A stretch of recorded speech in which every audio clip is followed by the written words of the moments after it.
the success curve is shortened by everything that's available now, but you have to figure it out, right? You have to figure out what's out there, what opportunities, and how to leverage those to be able to, get to where, a 17-year-old to now having all these possibilities, right? Now here at what, 22? 22, yes. Yeah, man. So you've done a good job at that, man. Thank you.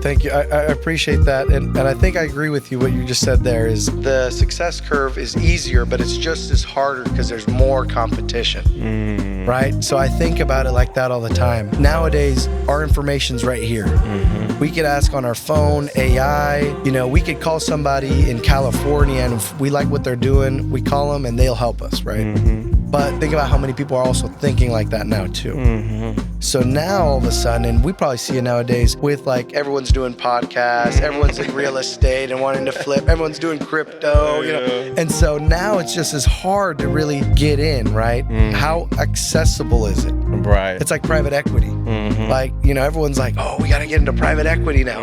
But like, everyone's thinking that, but how accessible is it to be like, yeah, I'm in a private equity group. Yeah. It's just as hard. So, but I agree with that because like things have changed. And one of the things I mentioned was the only constant in today's world is change. We know something's going to be good for 2 months. Next week, it probably es diferente. It's changed completely. So how do you differentiate yourself in all of that? The way I do it is like, I wanted to be different because I was already different growing up. I was probably one of the only brown kids at my school, right? So like that was already being different. We didn't have that much money. That was already being different. So when I approached sales, I was like, well, everyone's going to be like, yeah, we should talk. We got the best products. We got the best rates, or we're the best service. I was like, well, everyone says that. I was like, no, we're not even going to lead with that.